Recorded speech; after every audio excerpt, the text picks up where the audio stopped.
வீட்டில் தெய்வீக அறையில் ஒரு வலம்புரி சங்கு இருந்தால் மிகவும் சக்தி வாய்ந்தது. தெய்வங்கள் பூரித்து போகும்.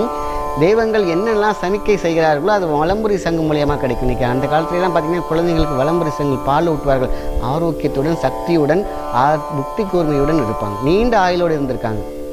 ஸோ அதுக்கப்புறம் தான் படிப்படியாக சங்கு மாறி அப்புறம் சங்கு மாரியே கொண்டு வந்துட்டாங்க.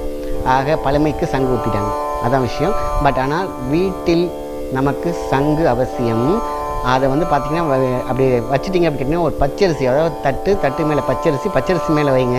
இல்லைன்னா ஸ்டாண்ட் இருக்குது. ஆனால் அங்கே ஸ்டாண்டு கீழே பச்சரிசி இருக்க வேண்டும். ஏன்னா இந்த எலக்ட்ரோ மேக்னெட்டிக்கில் இந்த பச்சரிசி அழகாக இந்த நீரோட்டத்தை கொடுக்கும். அப்போ தட்டில் பச்சரிசி மேலே இந்த வலம்புரி சங்கு வைக்கணும். அது எந்த டைரெக்ஷன் வேணாலும் வைக்கலாம். ஏன்னா 360 டிகிரி. அது இந்த தெற்கால வைக்கணுமா, மேற்கால வைக்கணுமா, நார்த், சவுத், ஈஸ்ட் எதுவுமே நீங்கள் யோசிக்க வேண்டிய தேவையில்லை.